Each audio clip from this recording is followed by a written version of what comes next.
Finally we got it. It's been trying to do it all day, I think.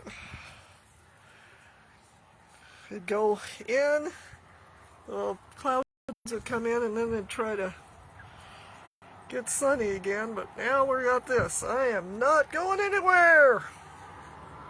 I've had it with winter. No, thank you. I'm gonna have to move, I think, to get my sanity back.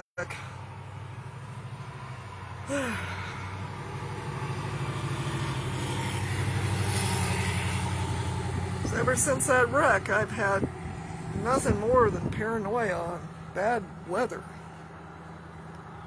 I don't want to be in a wreck.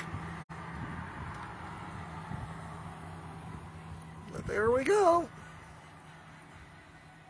Fuck this shit.